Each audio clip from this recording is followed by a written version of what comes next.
What is going on, you guys? Alex Chasen back here with a brand new video. Hopefully you're having a great day, afternoon, or night, wherever you guys are in this world. And for today's video, let's talk about the last 10 games of the regular season for the Western Conference, because it's a common theme in the month of March and the first, week or two of April, where the regular season is still going on, for NBA fans and NBA media members to be like, this month and then the 2 weeks of April don't really matter. People say that, and I tend to agree that, I just want the playoffs to come. I just want it to be mid-April. I want it to be May. I want it to be June. I want the playoffs and the finals to be here. But as of right now, we have every single game counting in the Western Conference, from the first seed down to the 11th seed in the Western Conference. Each game from now on, and there's 11, 10, and some teams only have 9 games left. There's some games, and each of them are going to count. So for today's video, I want to discuss the 5 segments of the Western Conference and how each of these 11 teams I'm going to discuss today are battling it out for seeding for the playoffs or the play-in, and maybe just not even making the play-in in general. So let's jump right into it. Starting off with the first segment, the fight for the number 1 seed. That's between the Nuggets, the Oklahoma City Thunder, and then the 3rd-seeded Minnesota Timberwolves. It has been so fun to see these 3 teams bounce from the 1st seed to the 2nd seed to the 3rd seed, back up to 1, down to 2, down to 3, whatever it may be. The Nuggets, the Thunder, and the Timberwolves this entire season have been duking it out for those top 3 seeds pretty much. The Clippers had a little bit of a run in the middle of the season. Then Russ got hurt. He's been out for some time. Finally came back last night. But other than the Clippers, it's pretty much just been the Timberwolves, the Thunder, and the Nuggets battling for that 1st seed. And this is big. I mean, 1st seed throughout the entire Western Conference, not to the finals, of course, especially if the Celtics make it. They're obviously going to have home court the entire playoffs. But each of these teams are fighting for that 1st seed in the Western Conference finals and throughout the entire Western Conference playoffs. So that is huge there. And I'm not going to get into predicting who I think is going to land it. I just want to discuss, because again, it's been a common theme. A lot of my friends, and then also just, people you see on ESPN and just different NBA media people, the month of March doesn't matter. And I completely disagree. It's probably the biggest month of March we've seen in a very long time. Again, the Eastern Conference, maybe it doesn't matter as much, especially up there with the number 1 seeded Boston Celtics. But the West, from 1 to 11, it all matters, and it's going to matter until the final day of the regular season. Let's move to the second cohort here. It's who has home court. It's pretty much locked up between the Pelicans and the Clippers for the 4 or 5 seed, but they are both 6.5 games out of that 1st seed, so they're basically tied for that 4th seed right now.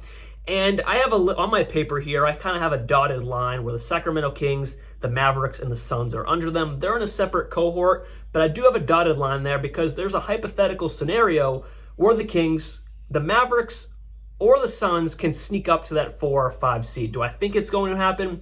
Unlikely, but I have a little bit of a dotted line there. It's not locked in like the first 3 seeds are. That's pretty much locked in. And it's not locked in like the final ones we'll talk about later. But between the 4 and 8 seed, it technically can fluctuate. Do I think it's going to fluctuate? Maybe, but I'm going to lock it in as the Pelicans and Clippers are battling it out as who is going to have home court advantage against each other. So now let's jump to number 3, because again, it connects all these teams still, but it's the stay out of the play-in group, and that's the Sacramento Kings, the Mavericks, and the Suns. And just like I said, they technically could jump up to the Pelicans or Clippers there at 4 or 5, but I don't see it happening. I mean, you have the Kings with the 3rd strongest schedule left this season, playing the Celtics, the Thunder, the Clippers, the Pelicans, the Knicks, and the Mavericks twice. And then the Phoenix Suns have the strongest strength of schedule left this season, playing the Nuggets, the Thunder, the Timberwolves twice, the Clippers twice, the Pelicans twice, and the Cavaliers once. The rest of their season is against top echelon teams in this league. Then the 7th seed Dallas Mavericks, they have a little bit of an easier road compared to the Suns and Kings, ranking 17th in strength of schedule for the rest of the season. But that said, they have 2 key games against the Sacramento Kings coming up in their next 11 games. They play the Sacramento Kings twice, and that's going to be very key. I mean, because the Kings and Mavericks are both 8.5 games.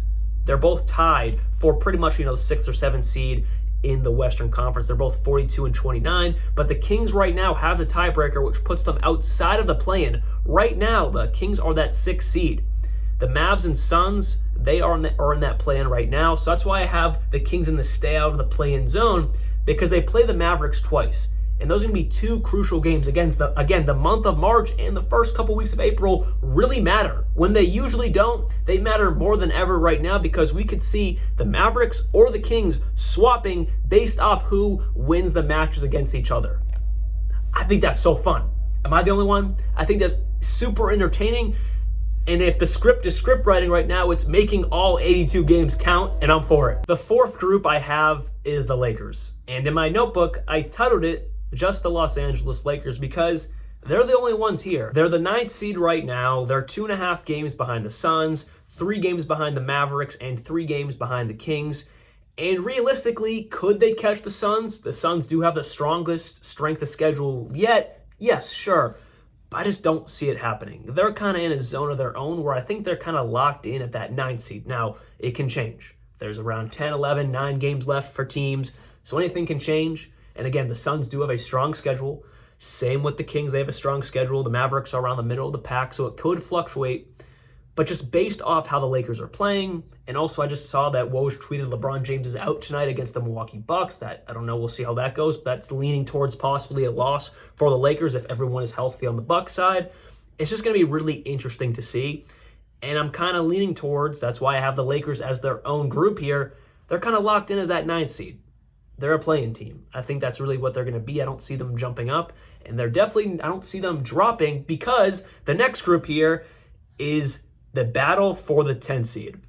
And for a long while, there was really no battle for the 10th seed. I mean, there was a battle for the 10th seed, but it was between the teams that were already in the play-in, the Lakers, the Suns, the Warriors.